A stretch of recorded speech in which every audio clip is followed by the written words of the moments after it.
C'est bon? Parfait. Un petit peu étroit là. Je vais me décoincer. Voilà. Alors, vous pouvez ouvrir vos Bibles, les préparer, les allumer, ouvrir l'appli, tout ce qu'il faut. Voilà, c'est un plaisir d'être avec vous ce matin, de pouvoir partager la parole de Dieu ensemble. C'est le moment du culte où on ouvre la parole et on compte sur Dieu. Cette parole est vivante, on le dit, mais on le vit aussi. On compte sur Dieu pour qu'il nous parle à travers ses Écritures. On va simplement prier pour remettre ce moment entre ses mains. Seigneur, quelle joie ce matin d'être réunis dans cette salle, dans ce lieu, en église locale, pour nous réjouir, pour exprimer toute notre reconnaissance, parce que ce tombeau est vide. Tu es vivant, tu es ressuscité, tu es revenu à la vie, la mort a été vaincue. Et Seigneur, nous pouvons témoigner que tu es vivant dans nos vies également.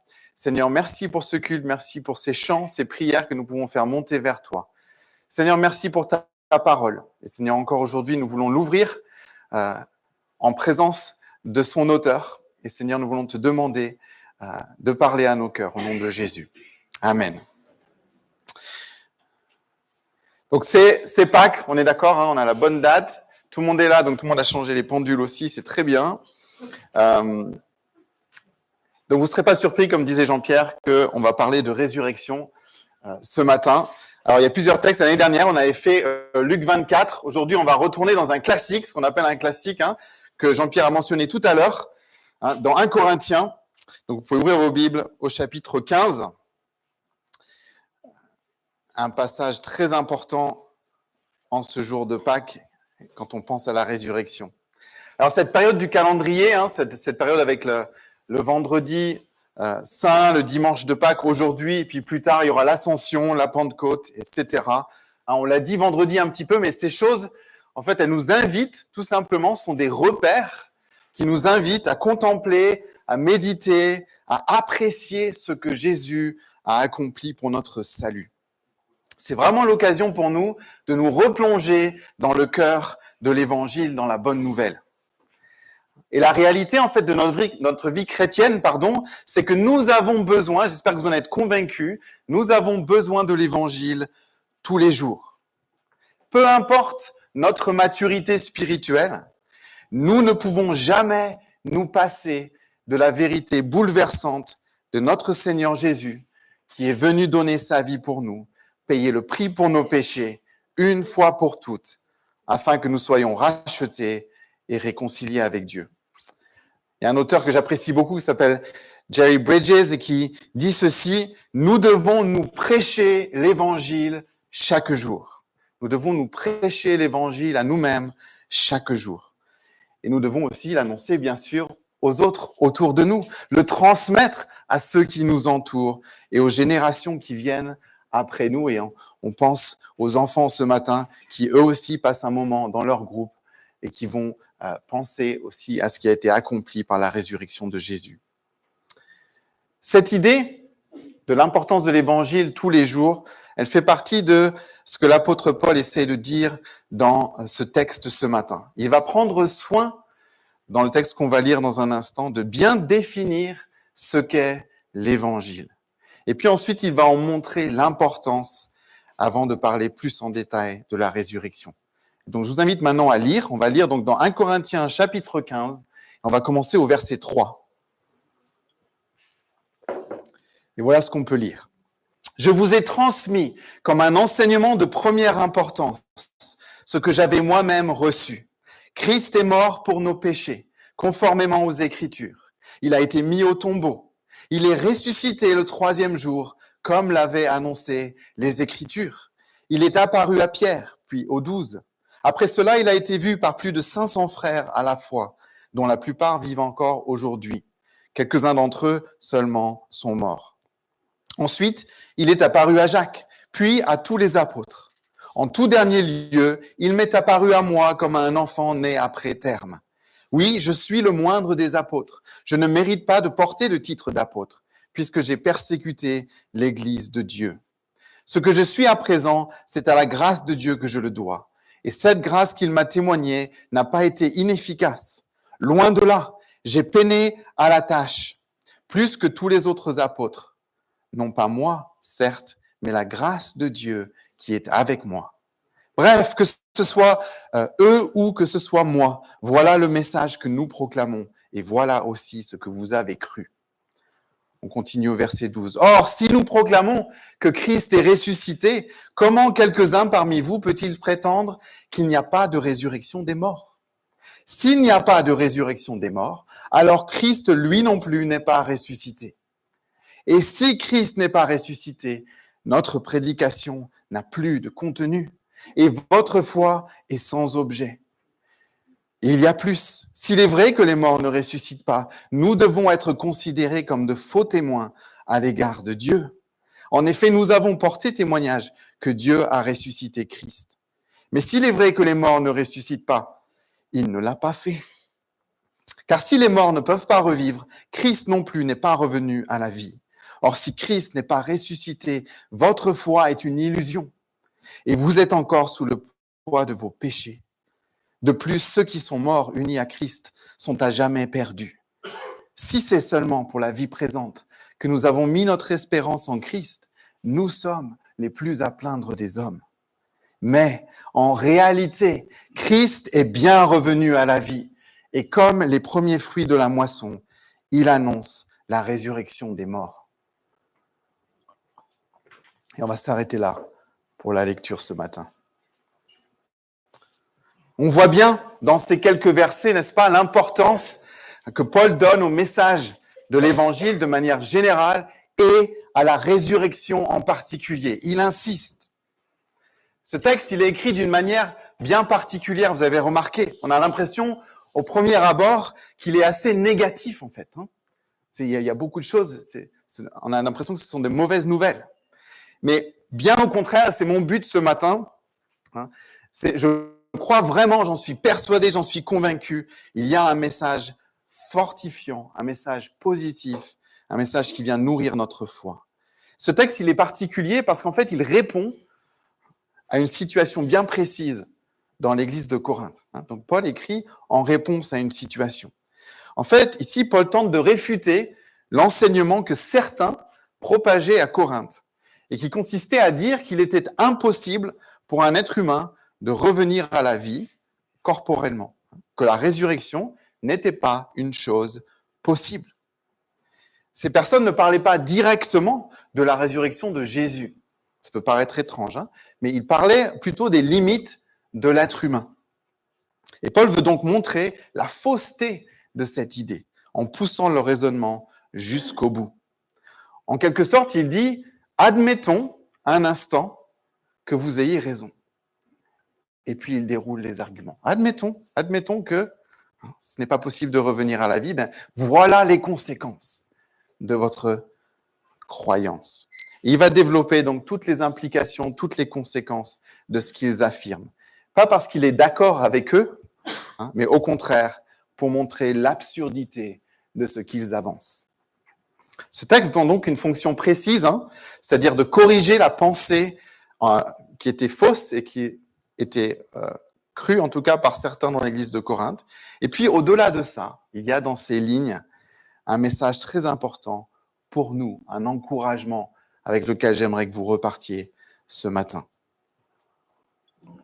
J'aimerais donc, avant de nous pencher sur les versets 12 à 20, m'arrêter sur deux éléments que Paul mentionne dans la première partie. On a commencé au verset 3. Il pose en quelque sorte les fondements de tout le reste de son argument. Et il y a deux éléments que j'aimerais faire ressortir. La première chose que Paul dit ici, c'est que ce que vous croyez a de l'importance. Ce que vous croyez est important. Cette idée, elle est vraie pour nous tous. Cette idée, elle est vraie dans la vie de tous les jours, que nous soyons chrétiens ou pas d'ailleurs. Ce que l'on croit a de l'importance. Ce que nous croyons détermine, nourrit, motive nos actions. Ce que je crois a un lien direct avec ce que je fais, avec ma manière de vivre. Mais Paul ici ne parle pas de croyance quelconque, il parle de la foi qui sauve. Il parle du message du salut. Au verset 3, Paul donne d'ailleurs ou redonne une définition de l'évangile. Des fois, on a du mal quand on dit « donne-moi une définition de l'évangile ». On ne sait pas trop par où je commence, par quel bout je le prends. Regardez ce que Paul dit ici. Cet évangile, c'est un enseignement de première importance pour Paul. Et voilà ce qu'il dit. Christ est mort pour nos péchés, conformément aux Écritures. Il a été mis au tombeau.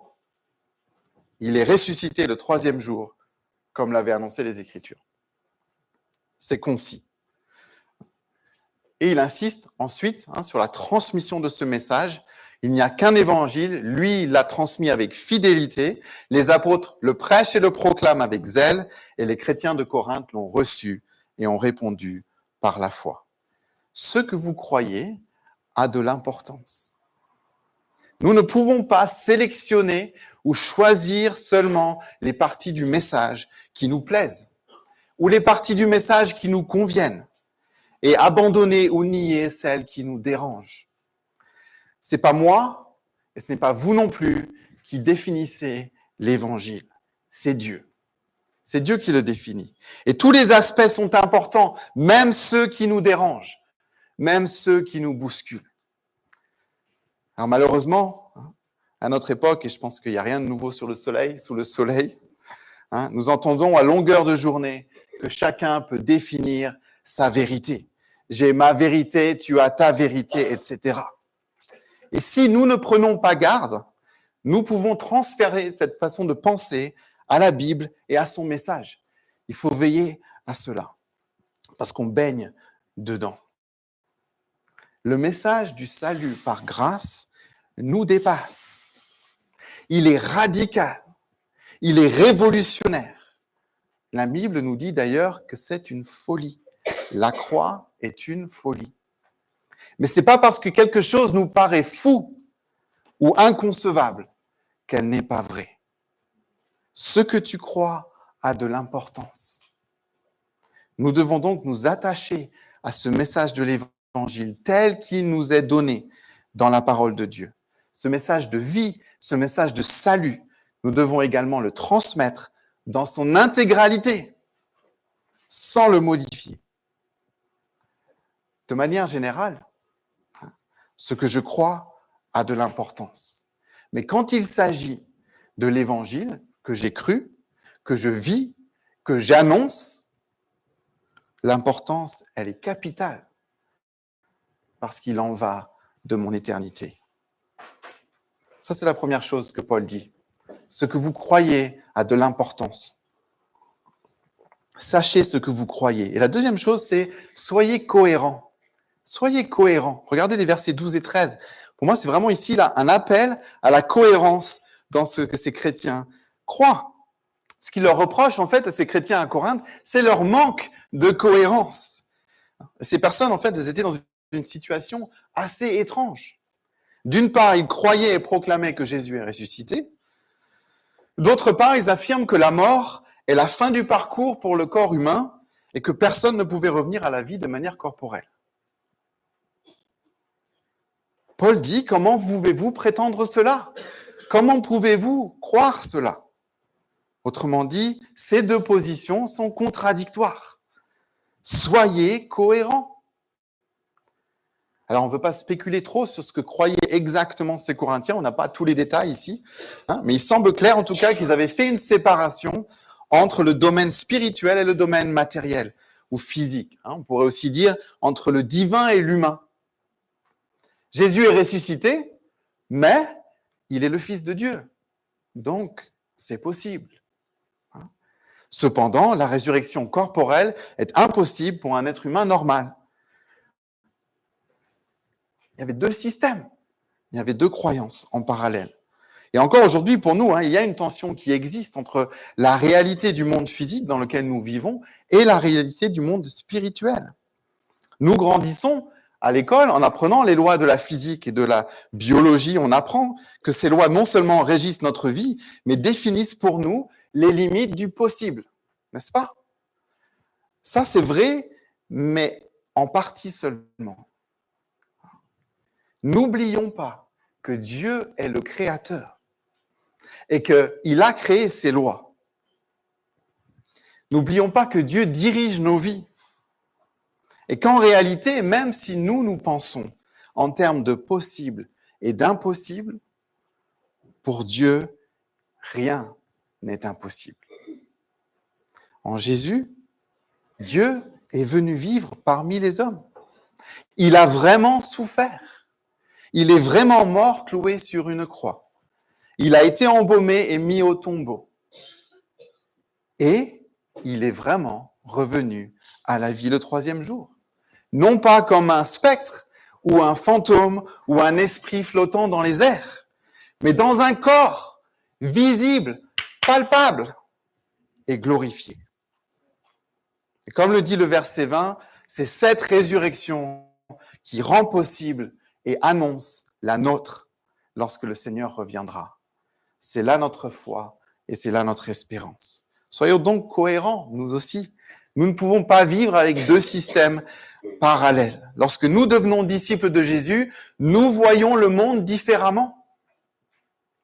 Et il nous faut évaluer ce que le monde affirme à travers le filtre de ce que Dieu nous a révélé et pas l'inverse. Je vais redire ça. Il faut évaluer le monde et ce que le monde affirme sur ce qui est possible et impossible à travers le filtre de ce que Dieu nous a révélé et pas l'inverse. Et donc Paul, dans cet enseignement, met le doigt sur l'incohérence que certains Corinthiens avaient adoptée. Et pour lui, ce n'est pas un détail, ce n'est pas une petite erreur, ce n'est pas un simple égarement. Il s'agit de quelque chose d'absolument essentiel.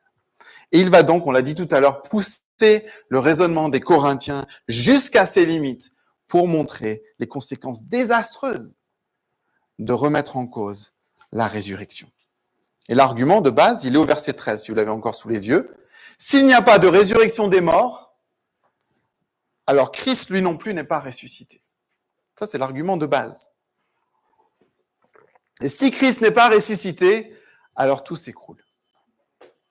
Alors, il y a peut-être des images, je ne sais pas si vous jouez au Jenga chez vous, mais vous savez, il y en a toujours un qui enlève le morceau de bois. Vous savez, quand on fait les tours en bois, là, ou les cas plats aussi, on peut faire ça. On enlève un, tout s'écroule. Ou alors les dominos, si vous aimez les dominos, vous en mettez en ligne comme ça, vous lancez le premier bascule, qu'est-ce qui se passe? Tout le reste bascule et il n'y a plus rien. C'est la même chose. Si Christ n'est pas ressuscité, tout s'écroule.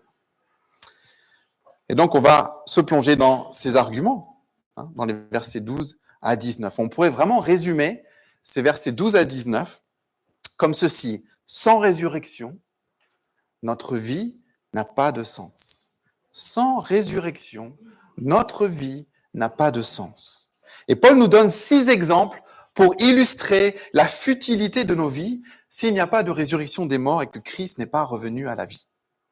Et on va les regarder, donc ayez le texte sous les yeux, c'est parti, on va les passer en revue rapidement. Verset 14, si Christ n'est pas ressuscité, notre prédication n'a plus de contenu.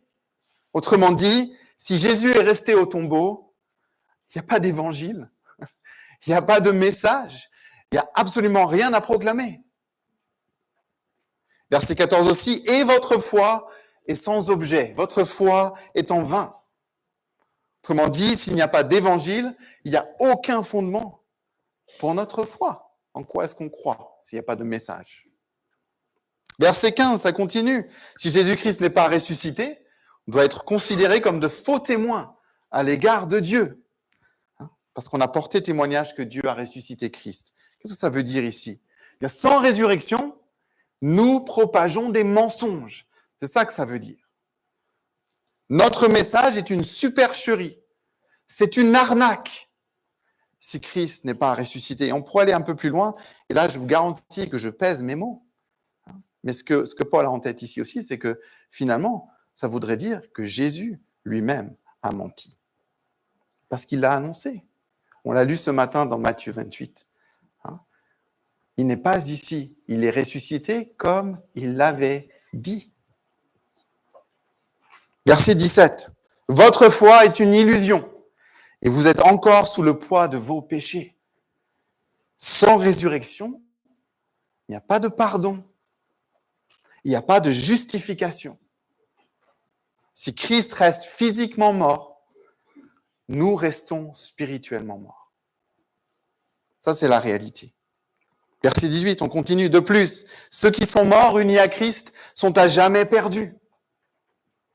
Sans résurrection, il n'y a pas d'espoir, de salut et pas de vie éternelle. Sans résurrection, la mort a le dernier mot. Verset 19.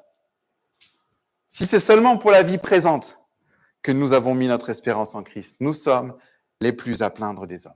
Et là, on a la conclusion logique de tout le reste. Sans résurrection, ma vie n'a pas de sens. On pourrait dire quel sombre portrait. On m'avait dit que le dimanche de Pâques, c'était un jour de joie. Paul, il va pas de main morte, mais la joie, elle arrive. La joie, elle arrive. Paul, il va pas de main morte ici. Ce qu'il décrit dans ces quelques lignes, c'est une vie creuse, une vie dépourvue de sens et une vie sans espérance. Et si on s'arrêtait là, le résultat serait plutôt déprimant. Mais rappelons-nous ici que le but n'est pas de désespérer ces lecteurs, mais au contraire de les fortifier, de les enraciner dans leur foi. Et c'est pour ça qu'il faut lire le verset 20. Vous l'avez sous les yeux, il faut lire le verset 20. Le verset 20 vient mettre fin à cette longue liste d'arguments et la vérité qu'il contient résonne et retentit, je l'espère, dans nos cœurs ce matin. Regardez ce qui est écrit.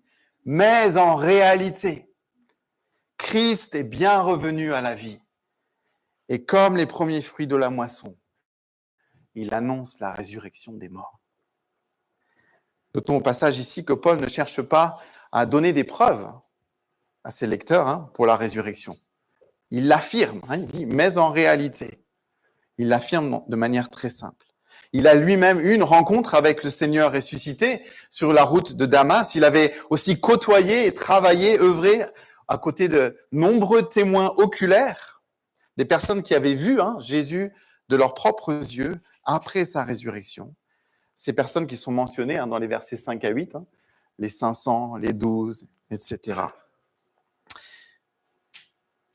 Alors certains d'entre vous auraient peut-être aimé ce matin que l'on passe en revue toutes les preuves, tous les arguments, toutes les sources historiques et bibliques pour vous convaincre que Jésus est vivant aujourd'hui. Et si vous vous posez, alors on ne va pas le faire, je suis désolé, parce qu'il y a un temps pour ça, mais ce n'est pas ce matin.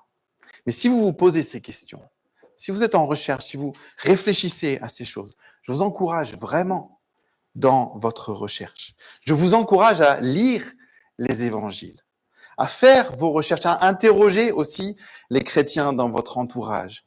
Ils pourront vous guider. Commencez par ce que dit la Bible. Regardez aussi les éléments historiques. Ce n'est pas ça qui manque non plus. Mais sachez que peu importe la conviction intellectuelle à laquelle vous arriverez, il y aura toujours un pas de foi à faire. Il y aura toujours un pas de foi à faire. Et vous êtes peut-être arrivé à ce point de votre cheminement. Si c'est votre cas ce matin, ma prière, c'est que vous fassiez ce pas. Et pourquoi pas aujourd'hui même. Lorsque nous reconnaissons que nous avons besoin d'un sauveur, lorsque nous croyons que Jésus est ce sauveur et que nous décidons de vivre entièrement pour lui, notre existence est transformée.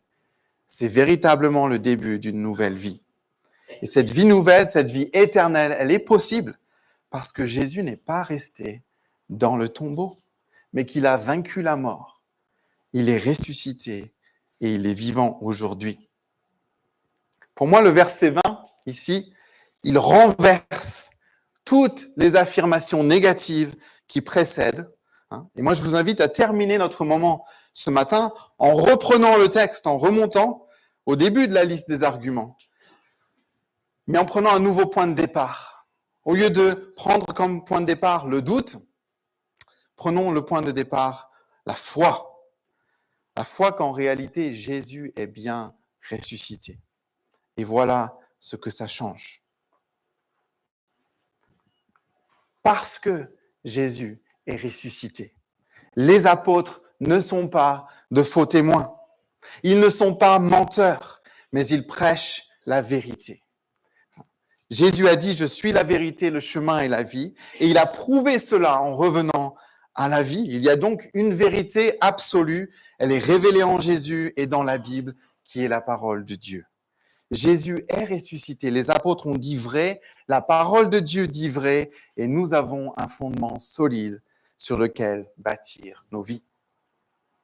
Parce que Christ est ressuscité, notre foi est fermement ancrée. La mort de Jésus nous montre son amour pour nous et sa résurrection nous montre son pouvoir sur tous nos ennemis et en particulier la mort, notre ennemi ultime. Et c'est ce Seigneur vivant qui a tout pouvoir, qui est fidèle en toutes choses. C'est en lui que notre foi est fondée.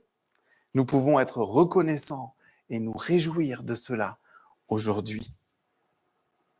Parce que Dieu a ressuscité Christ, parce que Christ est sorti du tombeau, ceux qui sont morts en Christ vivent pour l'éternité. Ceux qui nous ont précédés dans la foi et dans la mort, n'ont pas péri, mais ils vivent pour l'éternité. Et de même, nous qui avons cru en Jésus-Christ, nous avons reçu une nouvelle vie ici et maintenant, ça c'est vrai, mais également nous avons reçu la promesse de la vie éternelle. La mort n'est pas la fin.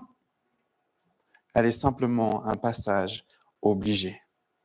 Et parce que Jésus est ressuscité, nous qui avons mis notre foi en lui, nous ne sommes plus dans notre péché. Nous ne sommes plus sous le poids de nos fautes, ni sous la condamnation. Nos péchés sont pardonnés. Notre justification est totale et notre pardon est total. Ça, c'est une bonne nouvelle, parce que nous avons tous péché. Et si Dieu nous avait demandé justice pour ses fautes et ses transgressions, nous n'aurions aucune chance, aucun espoir. Mais Jésus a effacé l'acte qui nous condamnait.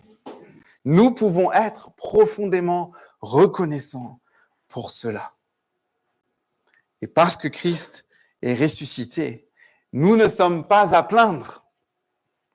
Au contraire, nous sommes privilégiés. Jésus est mort, il a été enseveli. Le troisième jour, il est ressuscité. Les apôtres ont proclamé cette vérité, ce message d'espérance et de salut.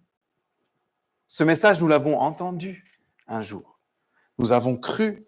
Notre foi est fermement ancrée dans le Seigneur vivant aujourd'hui. C'est en lui qu'est notre confiance. C'est lui aussi qui soutient notre foi et qui l'amène à la perfection. Nos péchés sont pardonnés. Jésus a tout accompli pour que notre dette soit effacée. Nous sommes justifiés aux yeux de Dieu.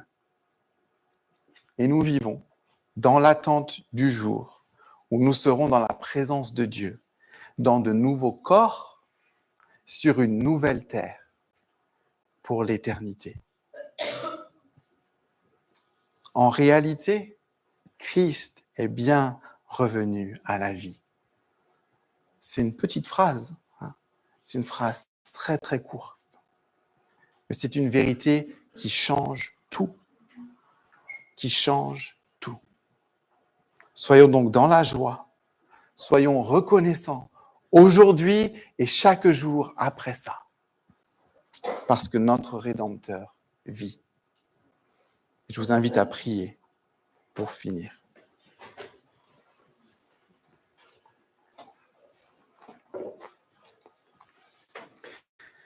Seigneur, quelle joie, encore une fois, de nous plonger dans ce texte. Seigneur, merci pour cet évangile, cette bonne nouvelle, ce message de salut, ce message d'espérance. Seigneur, nous voulons nous prêcher ce message, cette bonne nouvelle chaque jour à nous-mêmes, rester ancrés dans ces vérités, le cœur de notre foi, de notre vie, de notre identité.